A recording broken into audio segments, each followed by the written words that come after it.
Let's be real. You are tired, you are drained, not just physically but emotionally. Because every time you try to focus on yourself, the world pulls you in 100 directions.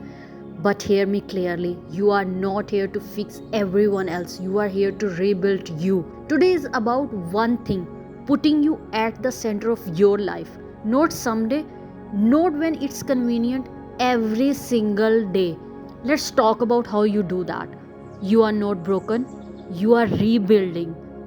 And that difference matters more than you know. See, when people say, I feel broken, what they are often really saying is, I don't recognize myself anymore. Life has this way of dragging us through chaos, heartbreaks, failures, and disappointments. And somewhere along the way, we internalize the pain as identity.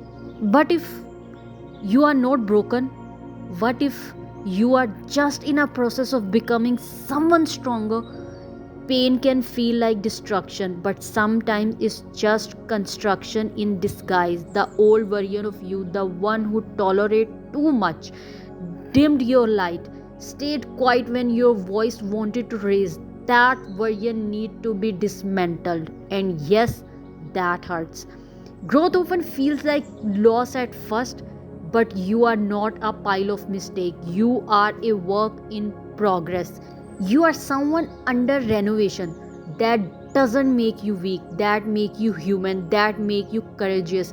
Because choosing to rebuild, to start again, to stand up when you don't feel ready, that take real strength. Think about a building that's being demodeled. It's messy.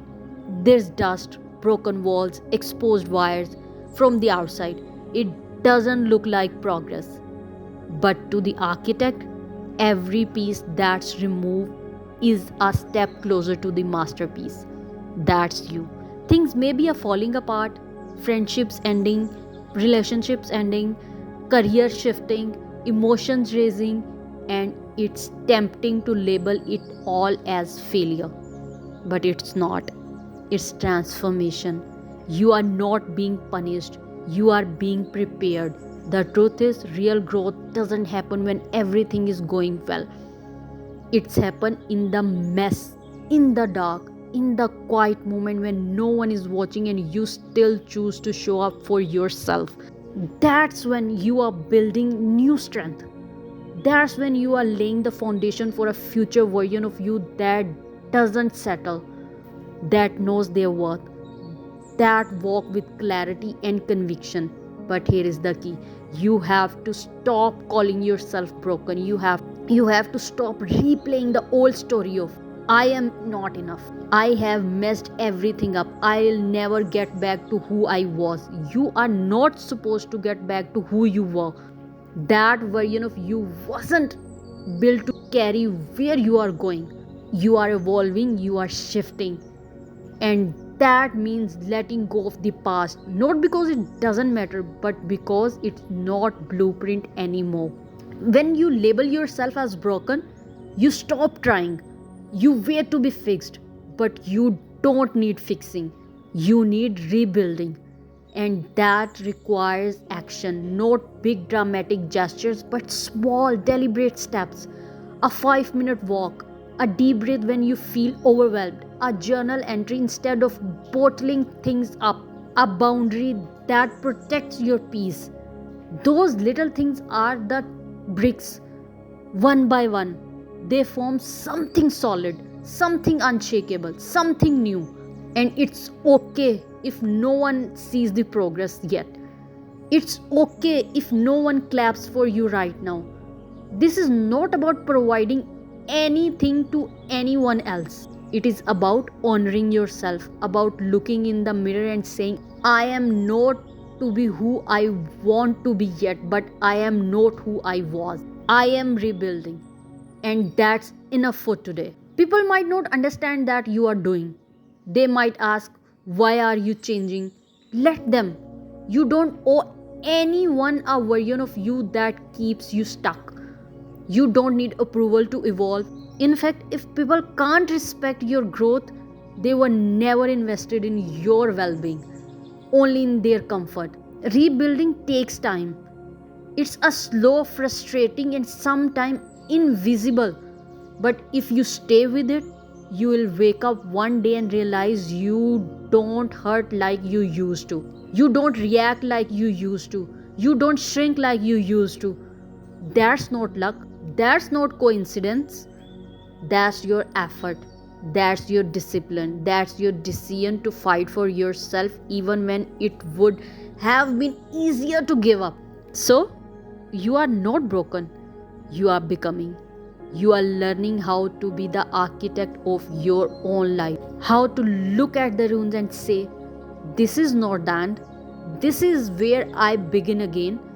And the moment you start believing that, the moment you replace judgment with compassion, you won't get there overnight. But if you keep showing up, if you keep laying one brick every day, your future self will thank you for not giving up during the hardest chapter. You are not broken. You are just not finished yet. You have probably hear it over and over, focus on yourself. But let's be honest, that advice often feel like a cliche or even a luxury when the world pulls at you from every angle. When people rely on you, when your time is split between responsibilities, obligations, and expectations, how exactly are you supposed to just focus on you? The truth is, you have been conditioned to believe that self focus is selfish, that time taking from ourselves is indulgent, that prioritize our need means we are neglecting other. But here is what no one tells you: not focusing on yourself is what leads to burnout, resentment, and emotional exhaustion. And that's not good for anyone. And that's not good for anyone. Not for your family, not for your work, not for your relationships, and definitely not for you. Focusing on yourself is not just about shutting people out or abandoning your responsibilities. It's about recognizing that you cannot pour from an empty cup. It's about finally admitting that your energy, your peace, and your emotional well being are not infinite resources that you can keep giving away without replenishment. Let's break something right now. Self focus is not the same thing as selfish. They live in two entirely different worlds. Selfishness is about thinking without giving. Self focus is about fueling yourself so you can keep showing up. It's the oxygen mask on the airplane. You are told to put yourself to first on for a reason.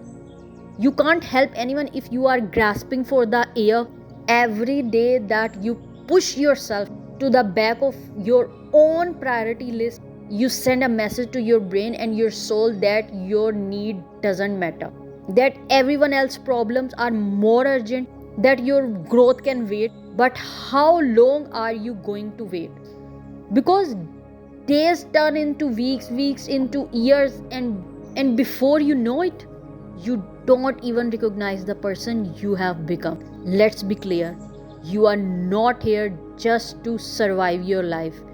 You are here to live it. And that starts by reclaiming your time, your attention, and your focus. One of the most powerful things you can do for yourself is crave out time every single day where you are the main priority. Maybe it's 15 minutes in the morning to sit in silence. Maybe it's a walk with no phone. Maybe it's a journaling meditation or just being alone with your thoughts. It doesn't have to be dramatic. It doesn't need applause, but it has to be intentional. When you start focusing on yourself, the world won't cheer you on. In fact, it might push back. People are used to your availability, your support, your yes. And when you start setting boundaries, when you stop jumping at every demand, when you say, I need time for me, some people won't like it. Let them be uncomfortable. That's not your burden to carry. This is about reclaiming your inner authority. It's about looking at your life and asking where I am overextending. Where am I saying yes out of guilt? Where I am betraying myself just to keep the peace? Because every time you ignore your own needs, you train yourself to tolerate less than you deserve. And the longer you do that, the more disconnected you become from your goals, your desire, and your identity. You end up living for everyone else and you forgot how to live for yourself. But here is the beautiful part, you can change that. You can wake up tomorrow and decide, today I focus on myself. You can choose to protect your peace the same way you protect your deadlines. You can learn to say, I need this time without apology. You can become someone who treats your own needs as non negotiable. Focusing on yourself every day doesn't mean isolating, it's mean realigning. It's mean recognizing that when you feel whole, you will feel grounded. Focusing on yourself every day doesn't mean isolating, it's mean realigning. It's mean recognizing that when you feel whole, when you feel grounded, you are a better version of yourself in every area of your life. You communicate better, you handle stress more effectively, you bring more energy, more presence, more purpose into the world around you. Think about the people you admire, the one who seek calm, confident, clear headed. They didn't just wake up like that. They made a decision, a conscious decision to build their life around their values, not around everyone else's expectations. That's what self focus gives you. It gives you clarity, it gives you control, it gives you power. You are not doing this to become selfish. You are doing this so you can stop running on empty. So you can stop abandoning yourself. So you can finally feel like it's like to live life on your own terms. Thank you for being here.